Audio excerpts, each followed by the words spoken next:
Hello and welcome to York News, a brief look at what's new and what's happening in York County. I'm Gail Whitaker. Coming up on this edition of York News, we're prepared to move down and pay our old acquaintance, the British, at Yorktown a visit. We take you to the Veterans Day commemoration. The appearance of Route 17 is going to be much, much better without those poles sticking up there. Up first, the Board of Supervisors held its most recent meeting on Tuesday, November 20th. There were 5 public hearings on the agenda, and the board approved 4 of them. They were an amendment of the fiscal year 2013 County Capital Fund budget and appropriation of the funds for the Route 17 Underground Utility Project, an application for a special use permit authorizing an auto repair garage and an auto or light truck sales rental service without auto body work and painting at 1808 George Washington Memorial Highway, an ordinance adopting a new chapter of the County Code entitled Solicitations with Revisions, and an ordinance to amend Chapter 19 of the York County Code, Solid Waste, Garbage, and Weeds with revisions.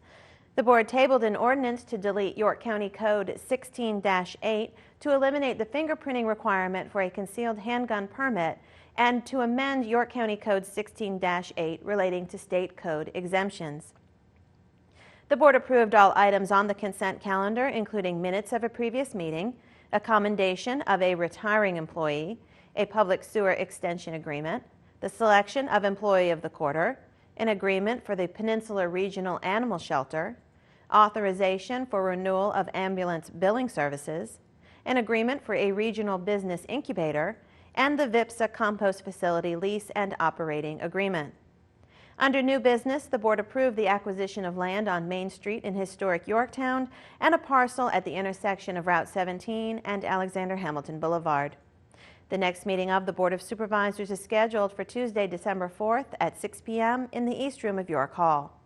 For more information about the Board of Supervisors meetings, call the County Administrator's Office at 890-3320.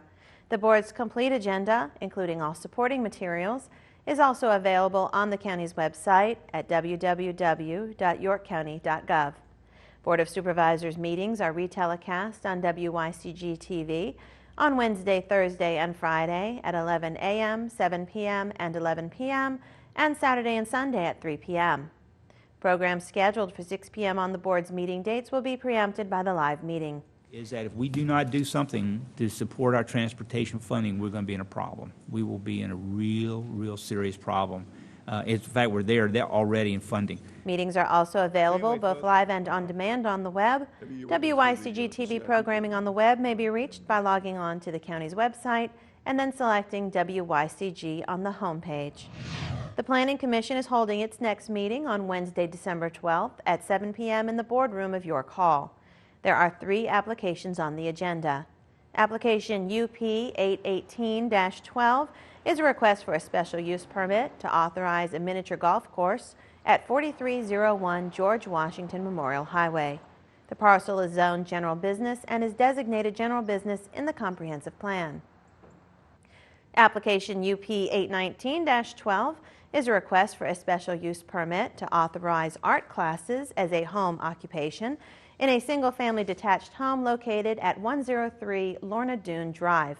The parcel is zoned rural residential and designated low-density residential in the comprehensive plan. And application UP 820-12 is a request for a special use permit to authorize a height increase for a flagpole to be installed at the Casey Toyota dealership at 601 East Rochambeau Drive. The applicant is requesting authorization to install a 100-foot flagpole. The property is zoned economic opportunity and is designated economic opportunity in the comprehensive plan.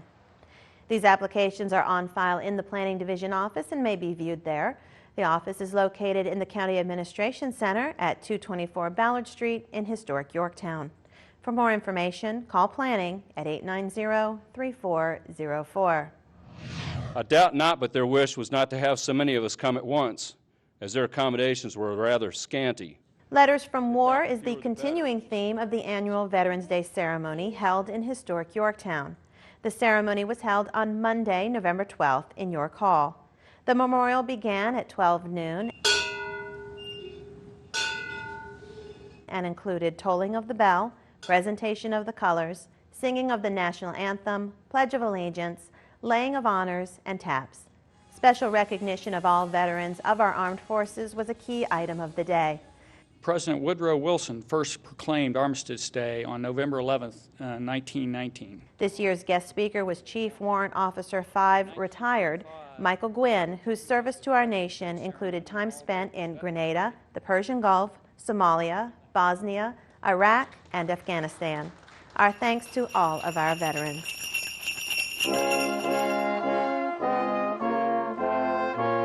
The holidays are coming to historic Yorktown. According to Kevin Ritchie, events planner, there is something for everyone. Yeah, we've got a wonderful selection of holiday events for the whole family in Yorktown.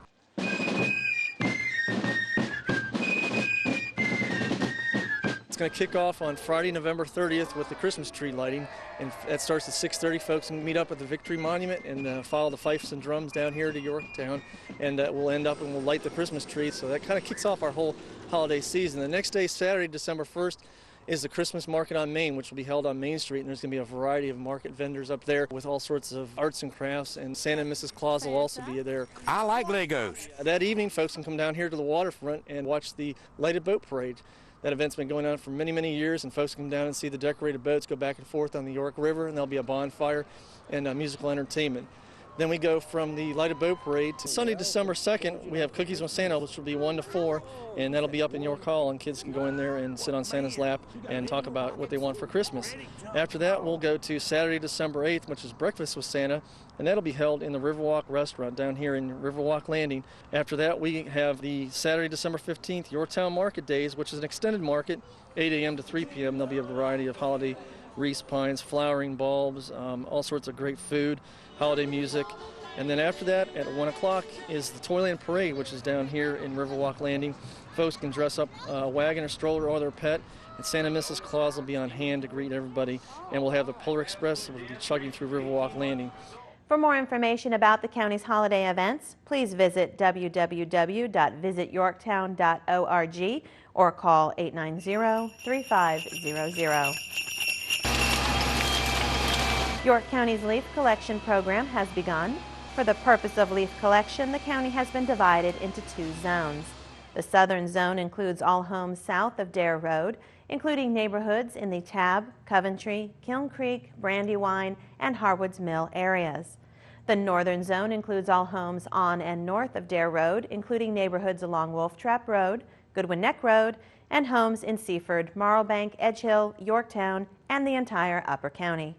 Leaf collection for the southern zone will be the following weeks: December 10th, December 24th, January 7th, January 21st, and January 28th.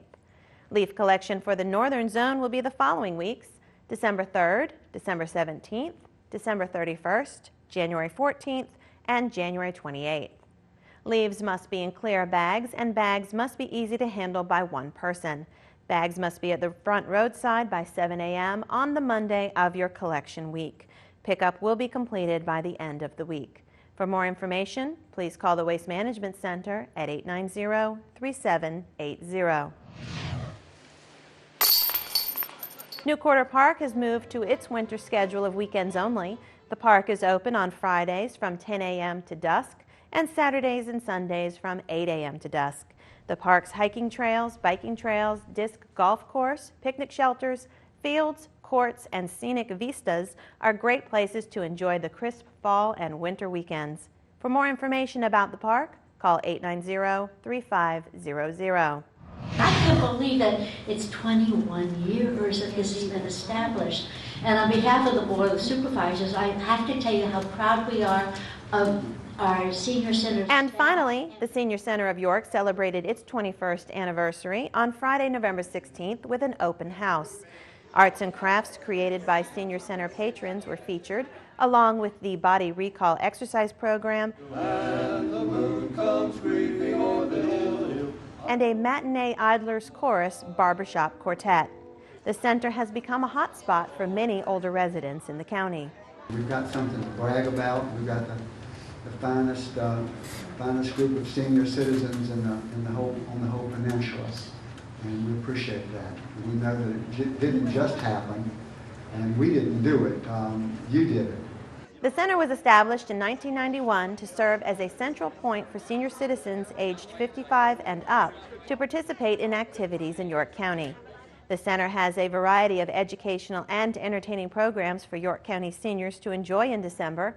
Programs include AARP Driver Safety Program, tree trimming at the center, a trip through the celebration in lights, a holiday luncheon, Movie Monday featuring White Christmas, and much more. For information, call the center at 898-3807 or stop by. The Senior Center is located in the Washington Square Shopping Center on Route 17. That's all for this edition of York News. Please join us on December 12th for the next edition of York News. Until then, thanks for watching.